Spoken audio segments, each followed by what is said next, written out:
Hi there, and welcome to English for the Long Run. I'm Monique, your host, and I'm an English teacher, language learner, and most importantly, I'm an amateur runner who loves to talk with runners from all over the world.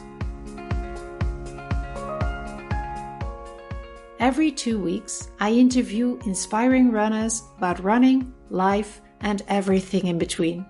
If you love to run, and you are looking for a different way to improve your English, then please hit the subscribe button. You can also visit my webpage www.englishforthelongrun.com for more inspiration and tips. Hope you enjoyed here, and thank you for listening.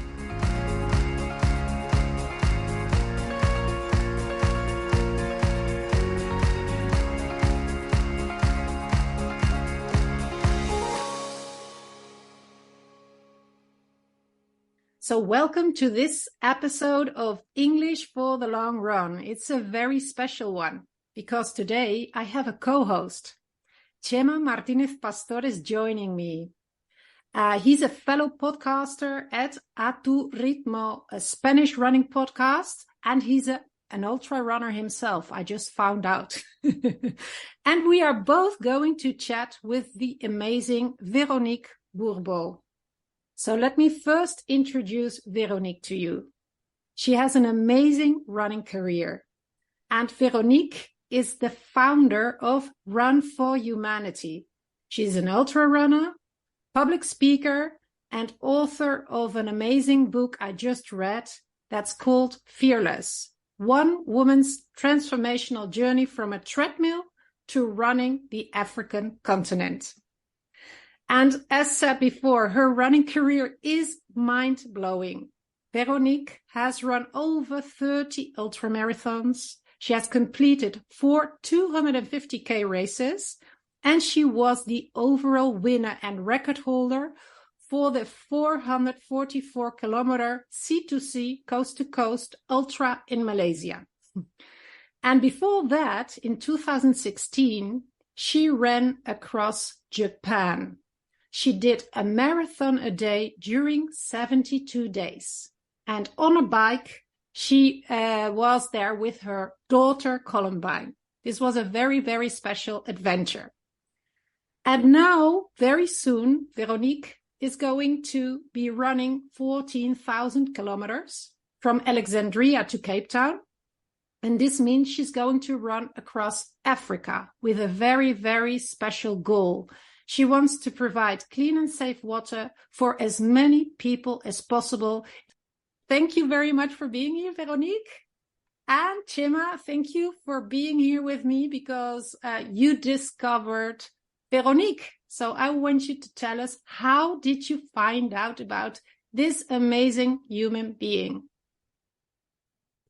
So Monique, it's a very, very big pleasure for me being here because I am a huge fan of English for the Long Run. I am not maybe a good English talker. My English maybe is not very good, but thank you for having me here. And my history, I recommended you to talk with Veronique because I think her story is amazing. I think is the person I know who ran the most kilometers in her life. I am absolutely sure about that.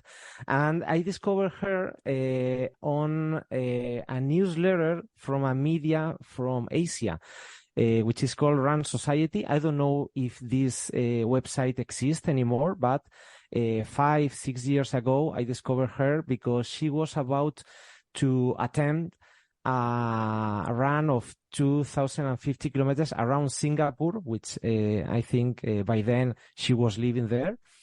And I thought it was amazing because it was not a race. It was not something organized by, I don't know, you can check in and you put a beep on your t-shirt and run and get a medal. And no, she was running only by the satisfaction of running.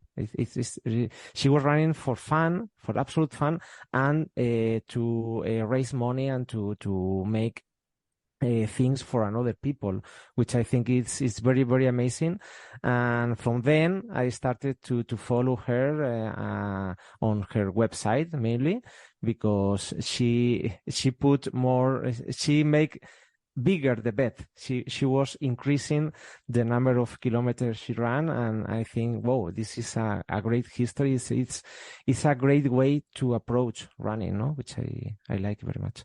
Yeah, I truly understand what you say. What are you doing on an Asian newsletter for running? That's interesting to know. Well, that I cannot say. I don't know. I don't know. But by the time I was, I'm always reading, and I'm always looking for new races which appear. By then I was preparing my trip to Japan. I ran the Osaka Marathon on 2016, and maybe it has something to do with that, but I'm not sure. Very good. Okay, so welcome, Veronique. Welcome. Thank you so much for being here. First, Monique and Chema, what you said about me, it's really humbling. I'm really touched and honored by you both, and I don't find enough words to thank you. Because it's really special and I truly mean it. It's really good to have those words. I don't know if I own all those things, but I will take it. Thank you from the bottom of my heart. Thank you so much. Well, I would love to circle back to the beginnings, Veronique, because it's so impressive what you're doing, but I want people to know how it all started, because as I said before, I read your book, and it's really wonderful. It's an adventurous book. It's about your life, and I really will recommend it to everybody. But it was funny because you started running very late, or quite late, at the age of 35. And it all started with a second-hand treadmill you bought for $50. So having in mind all those incredible accomplishments, can you tell us how it all started? Thanks for the question, Mike. It started with my old treadmill. We call it Westlow. And it was so funny because the treadmill was really noisy. It was an old piece of thing. And that started because I was not necessarily in the best place of my life at that time. And I always love do sports, not for necessarily for losing weight or all that. I just love sports because it's a place where I can find myself. So I said to my husband at the time, I just need to have something to do and do some more thing, feel more alive. And he said, I have this treadmill that my coworker has, and it's really cheap.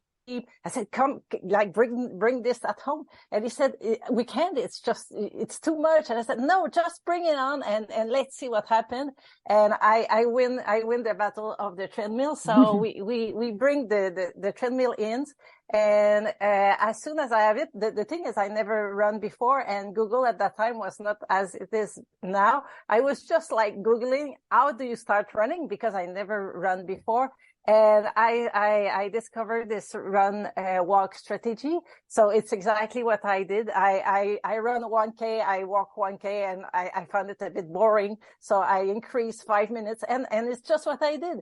And until I reached 40 minutes, I said, okay, what should I do next? And the problem is I felt so intimidated to go outside and run with the real runner, with like really well dressed and all that. So I said, okay, wait, what should I do? And I had a running boutique nearby.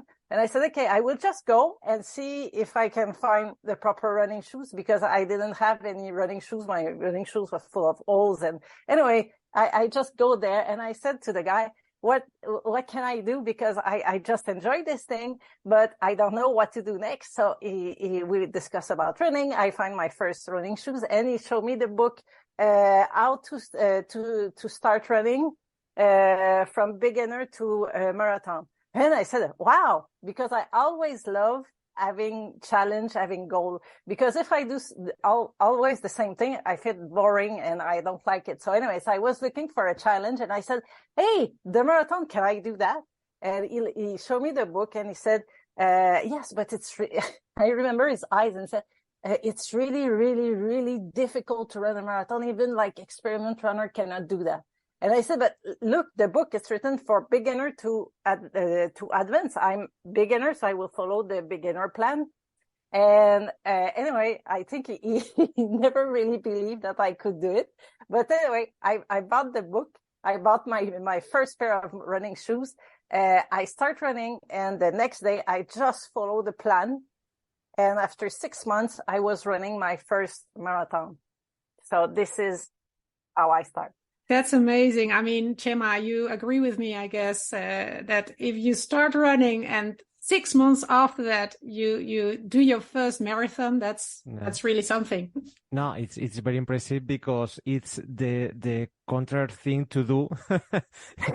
maybe your first book didn't say run your first marathon in 6 months. I'm absolutely sure about that. You broke all the rules about starting running, no? And do you know why, Chema, I didn't do a half marathon in between? Do you know why? Why?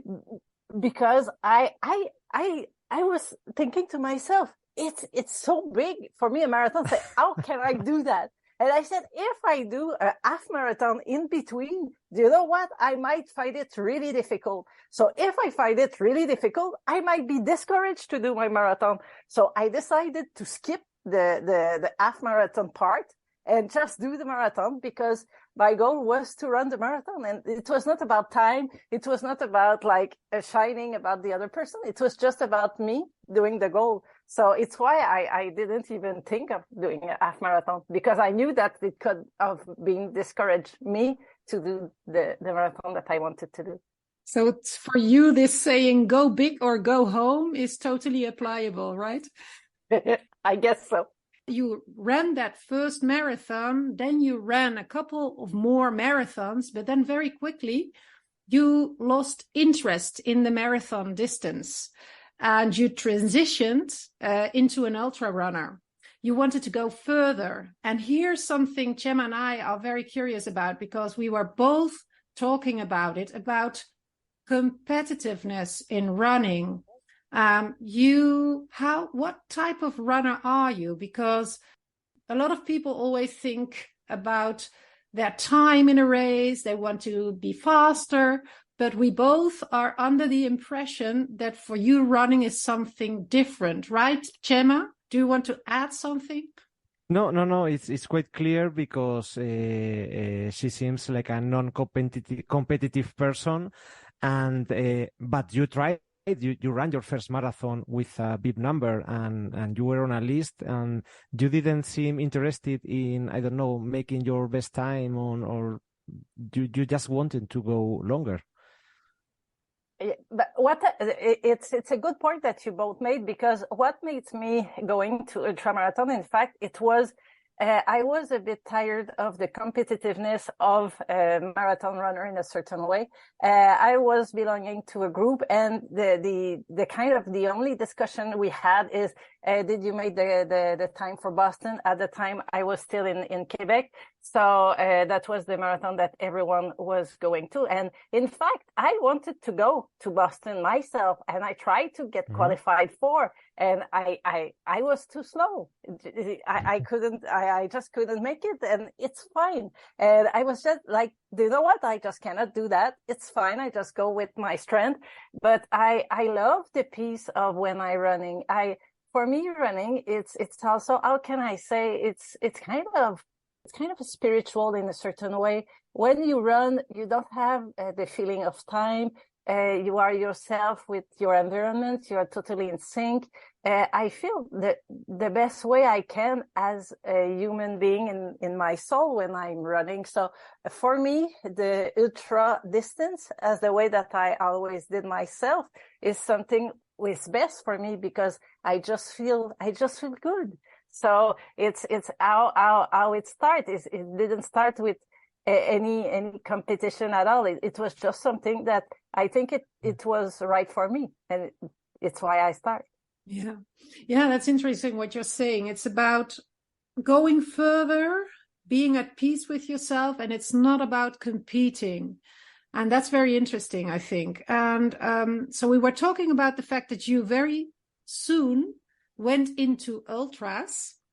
And before we focus on that, I wanted to ask you something else, because I think this is also very interesting, because you have run around the world and you've also lived around the world. You have lived in a lot of different countries. It was funny because when I reached out to you, I thought you were back in Canada, and then all of a sudden you said, no, I'm in Brisbane. Oh, okay, I missed that. Because you have lived in Senegal, you've lived in the United Arab Emirates. Then you went to Singapore, and now you're living in Brisbane, Australia. And just so everybody knows, I think we are both of the same age. Chema is much younger than we are, but and I'm sure you're not retired yet. So, and you have a family, a husband and 2 children. So how come you can so easily swap countries? I mean, you have to work and you have to find something to do. How do you do that? I love your question, Monique. Do you know why? Because a lot of people kind of mystify the life of expat. They don't think that in fact we have to do the basic. We have to do the hard work, and it's just, like the work is one part, but it's also all the life that we have to do it again in every country that we move. So it's a lot of things to put in consideration. So it's amazing because it's a life that I truly love, that I would never change for anything. And when I look back, I love every piece of it. But it's also not as perfect as the people think it is. So in my case, when just before we move, I decided to do my master degrees a bit late. At the end of my 20, the beginning of my 30. So I just finished my master degrees. I was really full determined to do what I was thinking that I would do. So I was all on my professional thing. And at some point, my husband got this opportunity in UAE, and I always been an adventure spirit. So I said, okay, let's just do it. And I said, hey, I have my great master degrees. That will be easy to find a job. So in fact, what you think in your mind when you never live abroad, it's off. You cannot be as off as this. So anyway, I went there, and after a few months, I realized that, do you know what? As a female, and even if I'm a great worker and I'm doing whatever I can in every project that I'm in, I couldn't find work. But it's not about that you do. I do the best of what I can in every place I am to make sure that everything is taken care of, that we can have a great life, that we just have like everyone else. So I didn't discourage. I had a running friend who got a job opportunity, even if it was lower than what I used to do. I said, do you know what? I'm in a new country. I will learn other things. So I end up to work in a Belgium embassy for a few years. And it's where I did my living. And after that, I start my own company. It was more a consultancy business. And now everything is going to my nonprofit. So it's a real organization where we can all live and all that. But so I love your question, Monique, because it's not so easy, but we have to do our best to make sure that we have a bread, we have everything we need to live. And it's something that not necessarily everyone think about that. So thanks for bringing this up. Yeah. Do you have something to add, Chema? No, I was wondering about if you took planes to go from one place to another, or you ran. Because you can save a lot of money there. Yes, exactly. It could have been a great idea. And it's funny because sometimes just before I take the plane, I look like you have the kilometers on the airplane, how many? And I said often to my son or my husband, or I say, hey, I can run that. So it's kind of like No, but jokes apart, it is I don't know, a new adventure, as you say, no, to arrive into a new place and finding out new, I don't know, new roads, new parks, new forests to run there and to get in contact with the land and the people. Yeah. And something that it's interesting what you say, Chema, because as a person, I'm not like the most social. I'm not the one to go first in the big group. I can say I'm more like I don't like label, but let's put one for the sake of today. I'm more like introvert, do my own thing. But it's maybe something that it was meant to be, because I'm more like introvert, let's say. And when you choose a life like this, you have no choice to go to push your boundaries, to go outside of your comfort zone. And if I would have not have this opportunity, probably that I would have not grow as I grow now, because you have no choice to when you live in so many countries. It takes 1 year, but you have to meet new people. You have to be open. You have to be honest. You have to evaluate the value that you have, and to make sure that you met the right people who fit with where you are in your life. So it's a big growing process, and for me this has no price. Yeah, great. And is there a place that you miss, especially some running place that you enjoyed at your time and you say, oh, I was always there? It's funny because I think I miss all the places that I went at some point, and at some point I miss that's I'm not sure if you will understand what I say. I miss all the places that I went, and I miss no place, because I'm happy of where I am. So what I said is, it's like when I'm running, and sometimes I'm in my mind, and I said, I'm so grateful because one place is really near my heart. It's Singapore, because I felt like home. I had so many friends. I have like a wonderful community. And so often I miss Singapore. And other times I miss UAE, because I had just an amazing group of friends, people who helped me to become where I am now. So I miss that too. But in a certain way, life is kind of a wave. You are at that time in your life, and you do the best you can, and you grow, and it's another phase. You grow, and I'm here, and I love Australia. I love the experience that I have, and and I kind of let go the attachment that I have for the other place. Otherwise, you don't live fullest where you are. You just live in the background. So, but it's kind of a way of being here, and also grateful for what I had. Does that make sense? It does. Absolutely. I wanted to circle back, because I really like what you said about being an introvert. So, and going out of your comfort zone, because you had to do that over and over again. And then there's something else. I mean, you're French Canadian. This means that your mother tongue is French. And I guess you studied some English at home in Canada.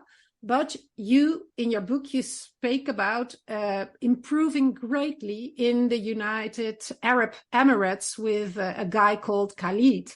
So can you tell us a little bit about your language learning journey in English? Because this is also very interesting.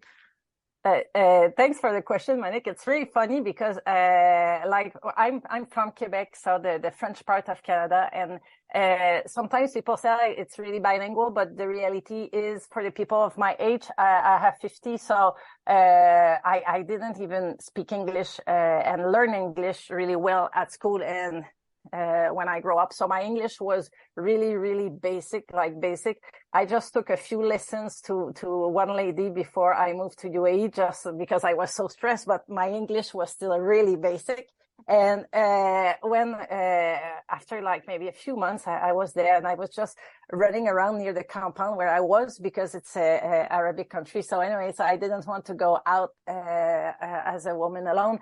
And at a certain point, I said, okay, I go crazy. I need to find other people. I need to start, because my fear was that I stop running.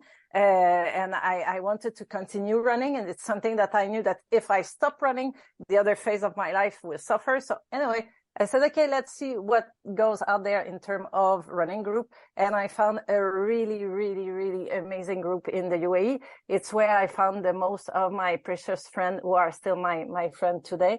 And one of them was Khalid, and he, when we find each other, I said, like, okay, how can I properly speak? Because when I arrived, it was like, a few words, a few words, and so slow. I said, how can I do that? And the reality is, when you are there, you are there. So, and people are there welcoming with smile and take your time. And they didn't judge me, and we run together. And it's in fact, it's where I learned my English. And yes, this is just this. It's just doing it. It's the same what you did with running. You just speak, you just run. Yeah. As Chema is a trainer, he's a running coach or a trainer, and we both are very surprised about the fact that it seems that you never get injured.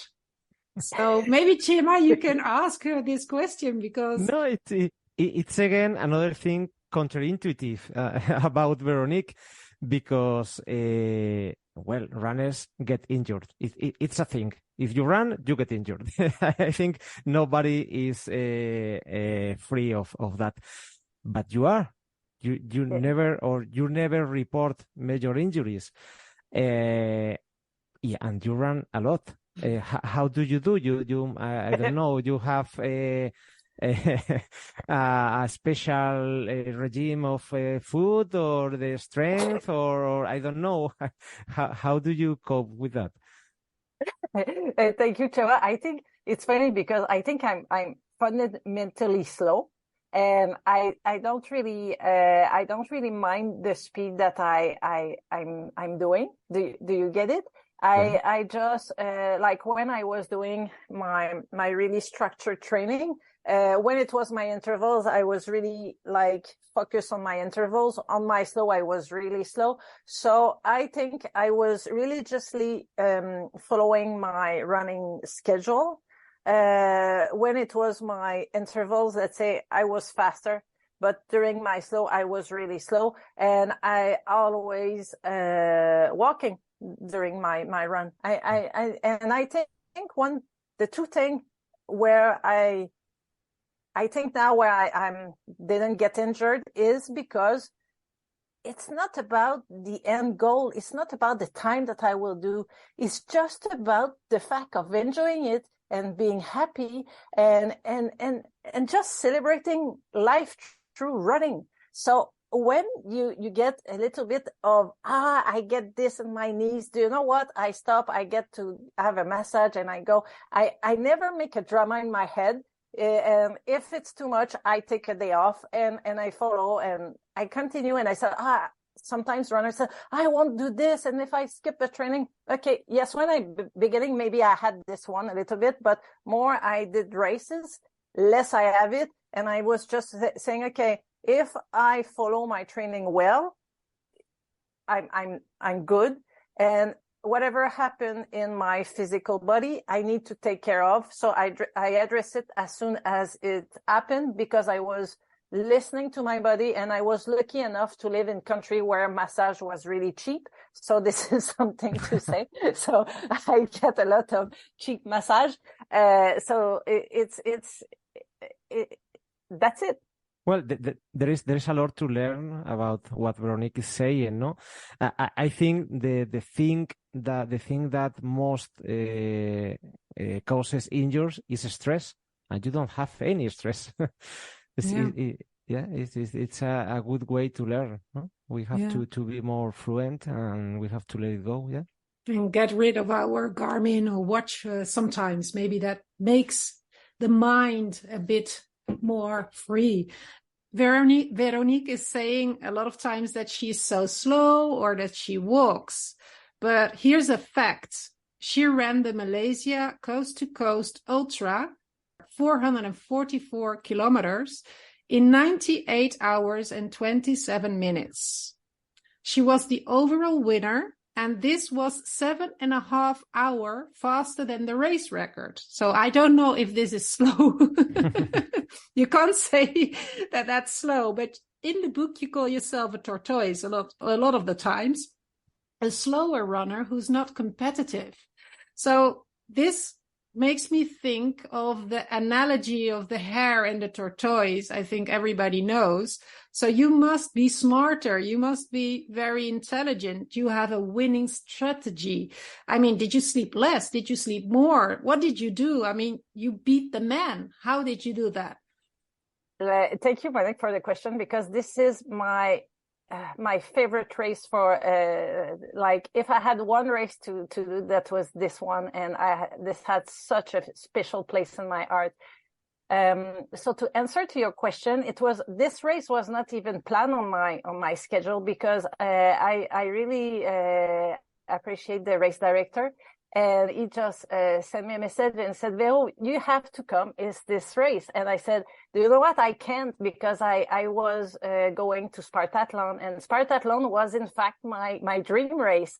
That was the one that I was thinking, at some point, if I become a ultramarathon and I get qualified for Spartathlon, wow, I will do it." And it was like the big thing. And I said to Seokong, "I cannot, because I do Spartathlon." And he said, now that I think back, I think it's really funny. He said, "That will be your training race." And because I'm a bit like crazy, I think. So I said, okay, why not? I go, and it will just be fun. So I asked Seokong, how can I train for that? And he said, just do your usual, what you do. You will be fine. It's not so early and all that. So in fact, I was not so overstressed with the training. But because of the training, I think one of my biggest strength is when I follow my training, I follow it 100%. I know how the intervals are important. The race target is important. So I follow really my training strategy really 100%. So that makes me, when I arrive to the day of the race, I know that I am on target or no, because I did the work. So I arrive at the race day not stressed about the time or whatever, because I did what I needed to do. So during the race itself, the first day was really, really quick. Because I said to my husband, let's try if I can do the cutoff time of Spartathlon for the first 80K. So that was my strategy. And I said, let's just try it. Anyway, I didn't have any goals for this 440K. I said, let's just have fun. So I tried, and I tried to see if I could do the cutoff. And I don't remember exactly, but I think I was almost like a few minutes, but anyway, I did it. So the first day was about just the fun. I said, let's do that. And after that, I just carry on. And the way I think what I try to explain on people, what is really, why I think I'm so, if I say strong, if I can say in a race, it's not because the way I run, because I'm the most oldest, not necessarily the most fastest, but I always manage to finish strong. And why this reason? I think it's for three part. One, about I'm really strategic about my time. Like my time, in how many hours I will finish this, and that helped my mind, because it's not about it's just focus on narrow focus. Okay, in 5K, I will be there, my time. And it's just focusing on that. So this is one part. So I know exactly how fast and how slow I can go. So I manage how I am. The second thing is, and I think this one is the biggest part of my philosophy, is when I'm running, I always run with gratefulness, because when you run and you have something negative put in your mind, you're done. And because it's kind of a ripple effect. My knees hurt.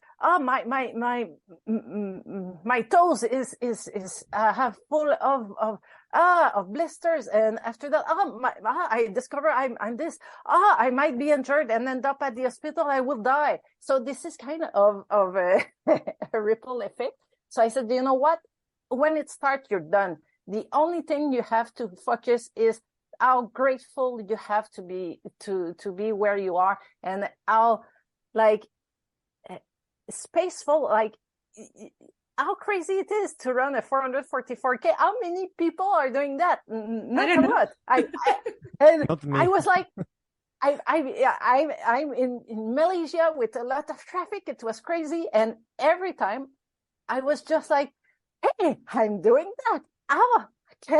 Wow. And this is just this sense of being more than just your body. That sounds weird to say, but it's kind of you explode of your just body yourself. So you become bigger, you become in sync with the environment, the people that you are in, and it's this dynamic with myself, with the people and the environment that I love the most. And I think it's where come my strongest way of thinking. And it's also the same way that I apply when I have difficult period in my life. Yeah. Wow. Lovely. Yeah, absolutely. Just one thing, for maybe not everybody is aware of what the Spartathlon is. You write it in your book as well. I mean, the Spartathlon is like the Boston Marathon for ultra runners, because the Spartathlon goes from, if I'm not incorrect, I think Chema knows this very well. It goes from Sparta to Athens to replicate what Philippides did. I don't know how many thousands of years ago. Is that right? Is that the Spartathlon is this iconic race, 240 kilometers? Is that correct? Yes, because I think the traditional, the marathon running of Philippides was from marathon to Athens to advise, to announce the victory of the army. But I think prior to that, he ran from a marathon to Sparta to I don't know, to get along with the army from Sparta or something like that. And he cannot combine them to help. I don't know the specific, but the distance is 5 times more that the classic one, no? The marathon one. And there is a race who commemorates that, no, Veronique? Yeah. Yes, it's exactly that. It's from I think Athens to Sparta, and when I don't know, I didn't finish, but at Sparta it's a real party, and it's a real mythical race. Yeah, absolutely. And having said that, let's talk about your upcoming adventure, your biggest adventure so far. So between January and April next year, 2024. You're going to embark on a run across Africa. Through your foundation, Run for Humanity, you will cover 14,000 kilometers, and I don't know how many running shoes, but you will be running through, I think, 13 or 14 countries from Cairo to Cape Town. And you want to do this in a little bit over a year. And your goal is to provide clean and safe water and to give water filters to as many people as possible. And on top of that, you want to break a Guinness World Record of being the first female to run across Africa. Can you tell us a little bit more about Run for Humanity? Thank you, Veronique, for asking, because Run for Humanity is totally my life. And since 2019, everything that I'm doing goes for this project, goes for this run. So the mission of Run for Humanity is to bring clean and safe water to the most people on the planet.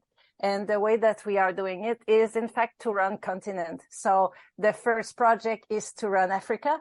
And after that will be India, Southeast Asia, and the rest of the Western country, because what I wanted the mission of Run for Humanity is to bring water and also basic utilities. Like in India, I want to bring toilets because we are all human, but sometimes we forget. So the way that to bring more humanity is to make sure that everyone get this water, because it's like, how can we live if we don't have water? We can't. And to bring this basic utilities to everyone. And after that, when you run and when you meet people, because when you run, you're not necessarily at your best. You are who you are. You cannot like create this false. And I will say that it's just right. It's just you. So you create real connection with people. And it's also the other principle of Run for Humanity, because I want to elevate the if I can say, even if I don't like those terms, but it's elevate the consciousness of humanity, because we are all the same. And the only way that we can make a difference is if we acknowledge that we have all the same. And it's through our human connection that you say, hey, do you know what? Those people don't have water. Why we don't create this belonging? Why we don't do this together and to bring water to people and make humanity as a celebration? So for me, Run for Humanity is a celebration of humanity through makes everyone have the same basic needs as water. So for me it's that, because when I've been in Senegal when I was young, that was a big shock to realize that why the people in Senegal couldn't have access to water. For me, it was impossible. So that was my first shock. And all my life, I said, okay, I need to do something for them. And it's not for them because they cannot do it. They are more capable of doing everything, but they just need this little push. So this is why I found Run for Humanity. So I put my love for running and also the love for running who bring me with such amazing people, and my mission to just make the world a better place, because in fact it's just fun to give to people. Well, how can I be like you? No, because I am very, very impressed, because Veronique is a great, great human being, and I only can listen and to learn and to hope that everyone can be a little like you.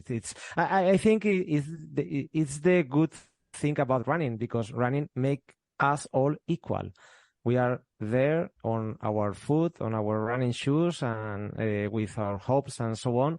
And it's more important to have access to the water, obviously.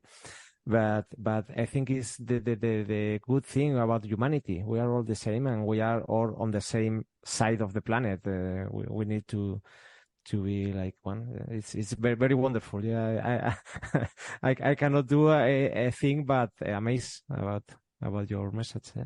What I like about this is what you say. I mean, what Chema just pointed out is you're walking, you're running. So everybody sees you, everybody can speak with you, everybody can touch you. You're going to sleep in a tent. I mean, that is also very, very close to the people. And I think it's funny because you say, we are going to run across Africa. That's you, I think, but you have a crew, a crew who's maybe helping you, but you are going to run across Africa, because I don't think anybody else is able to run across Africa in just over a year. So can you tell us a little bit about the logistics, the fundraising, the mapping the route? I mean, I feel a little bit like your mother now, but I'm like a little bit, I think it's a little bit dangerous for a woman to run alone in Africa, because I guess there are quite a lot of conflictive areas. And how are you going to do that? And be careful. Thank you, Madrid. You're really kind. I really like this. So to make my mind clean, if I can say something, it's maybe a publicity, but if you know some organization, some corporate organization, or even some individual who want to come and just create this wave.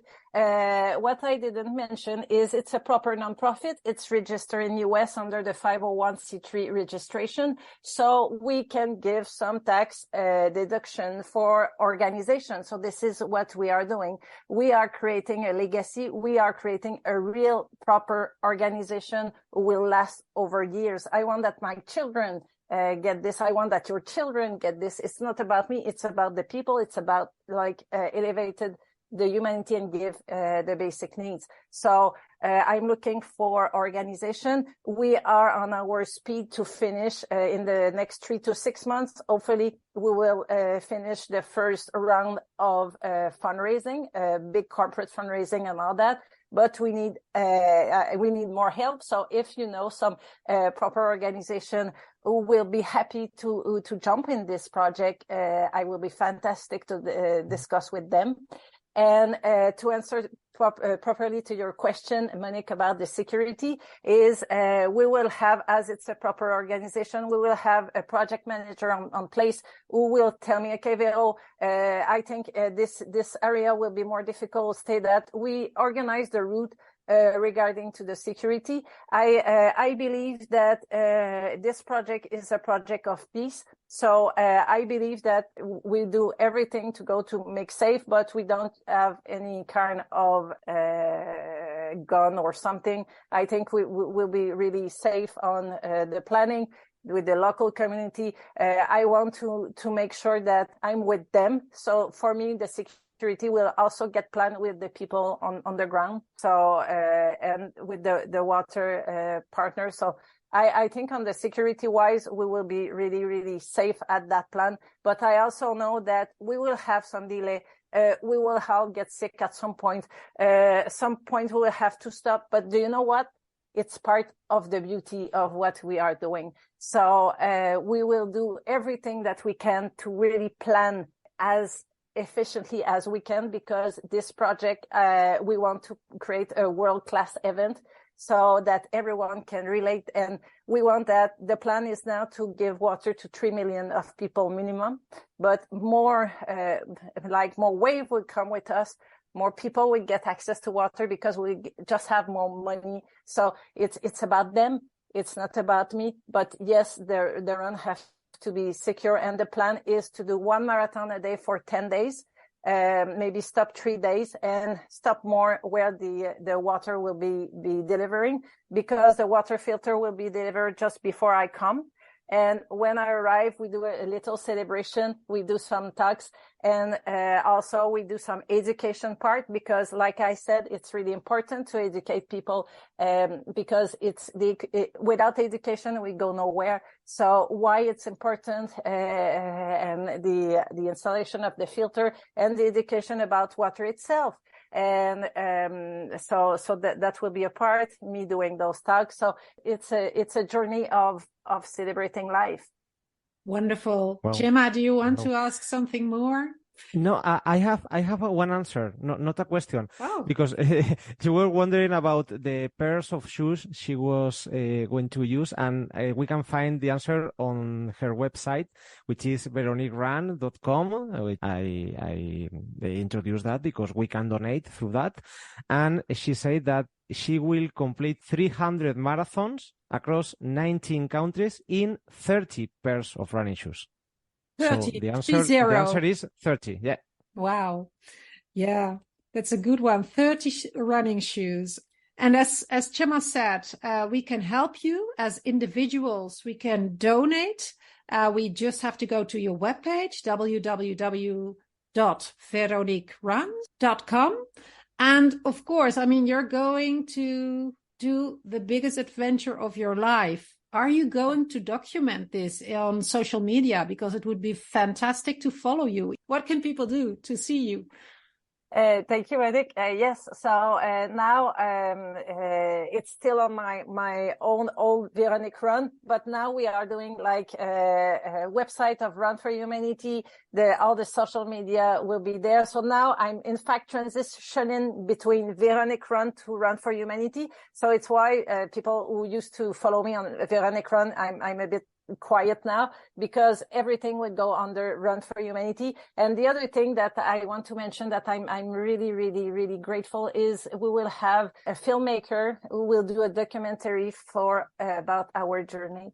Wow. Because like I said, it's not about me, it's about them. And something also that I want to add about why I'm doing this, it's sometimes people look from top, people from developing country.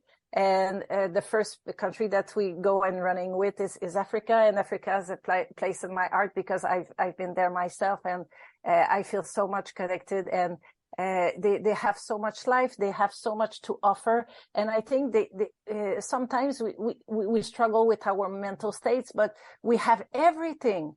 But those people are the most lively and the most happiest people in the planet, but they don't know if we have enough food to do for two days more, but they are happy to welcome you and share the food with you. You have so much to learn from those people. And it's something that I want to say that the philosophy, the vision that we have from other people have less wealth, like have less money than us.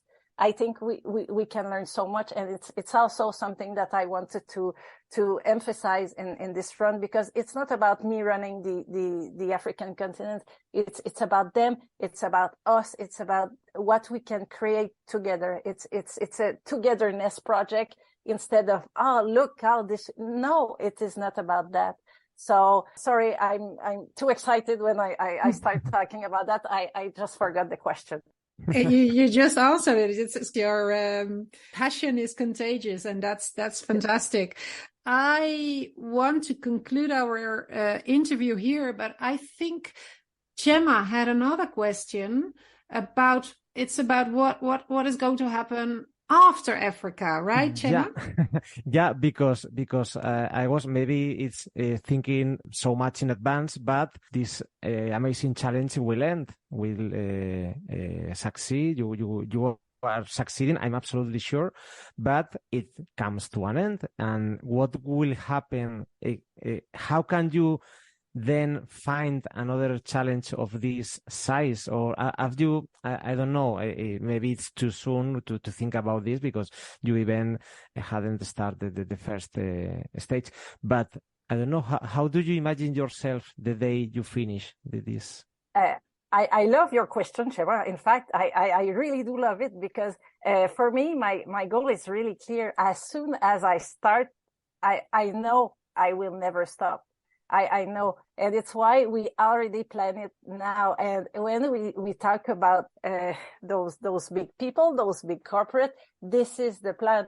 The pilot, let's say like this, it's Africa, and after that, the second, because I really do want to run the world, if I can say like this. I want to run every continent that I possibly can. Why? Because I want to do this. I want to create this.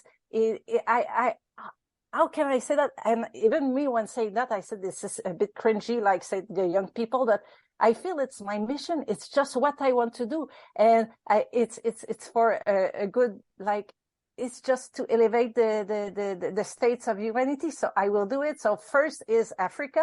Second one will most probably be India, and I want to have partnership with people who construct toilet and other basic needs, because the way that I deliver, like, let's say water filter is, of course, we have partnership. So we have partner in Africa who are creating the water filter that we will be distributing on the route.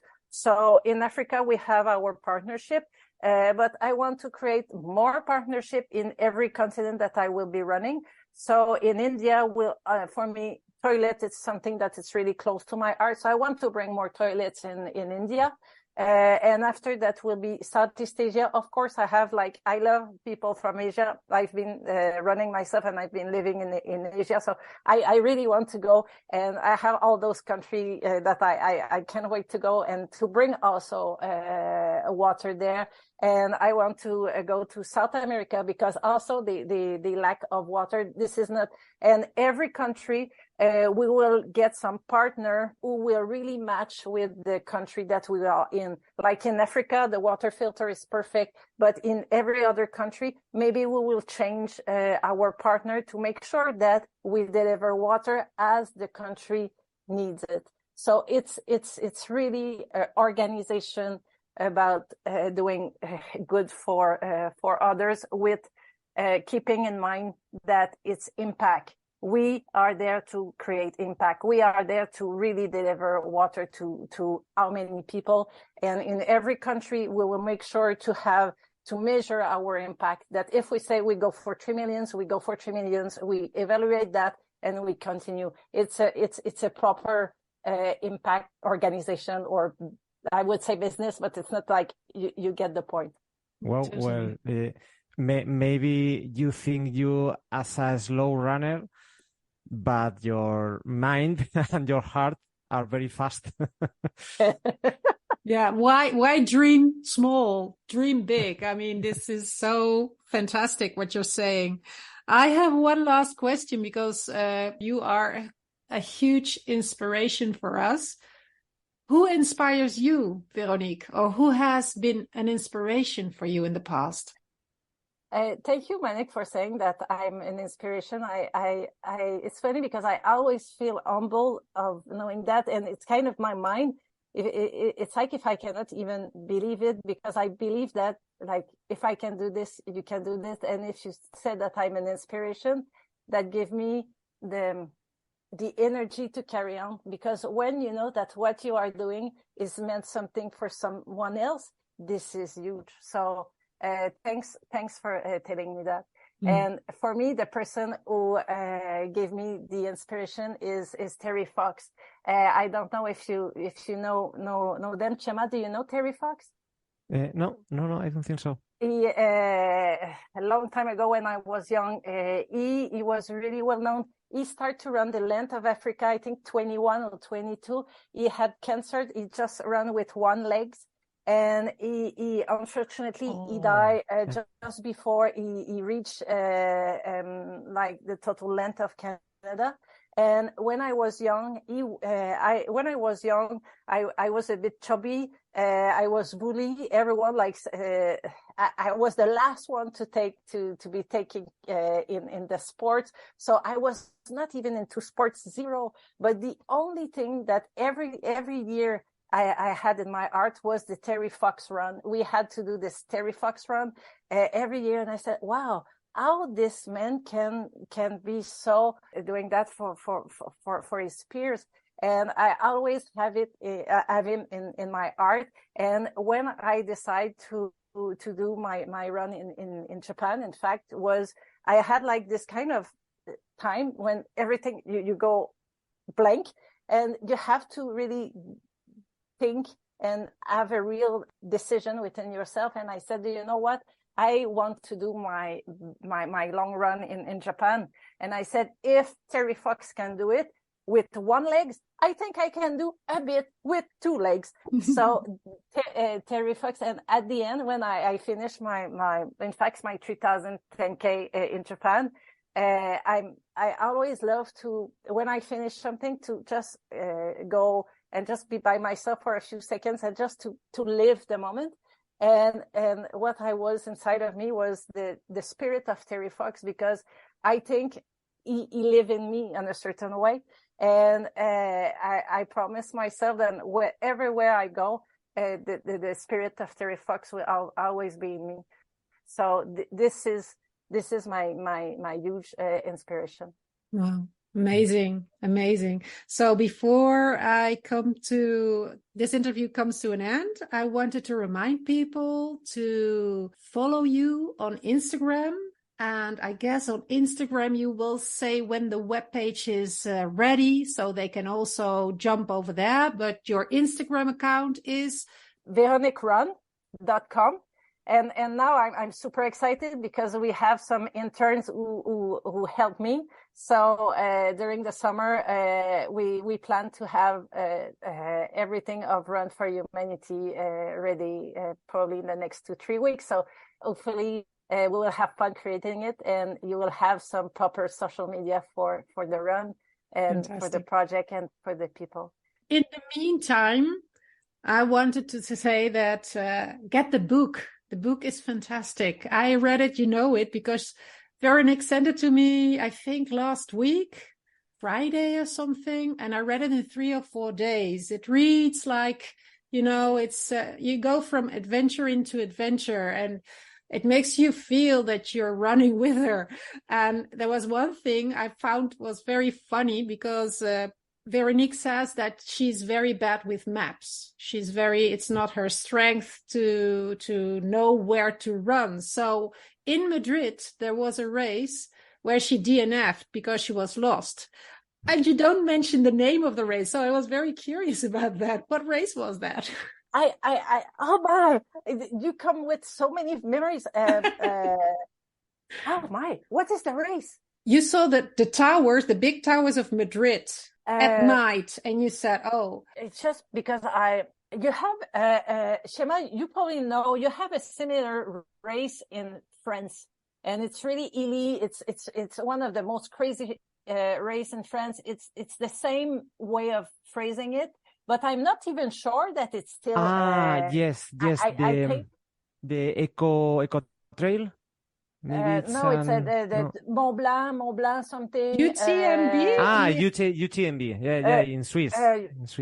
It's a Ultra Trail of Madrid. Yes. Yeah, Ultra Trail of Madrid. I think it was a rare edition. I think it's not making them anymore, but I think it's a 100-kilometer race or something like that. I don't remember, because I get lost like 16 You did more. So I think I did the first and only edition, but anyway, that was hilarious. So it was. You have to come back to Madrid then. Yes, and in fact, I really did love Spain. I love my trip. So yes, I'm planning to go. We can take you to the mountain. And don't get lost. So I wanted to finish with a quote of your book, because I love this, and I think it says a lot about you.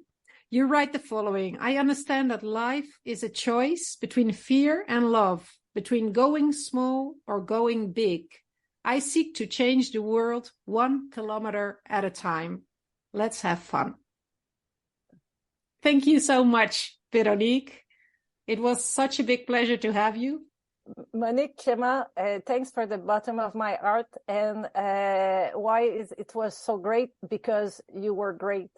Greatness doesn't just created spontaneously. That's come with people have the same. So thanks for being so good, and you're really great. I'm grateful to have met you. Thank you so much, Chema. Thank you so much. Thank you. My pleasure.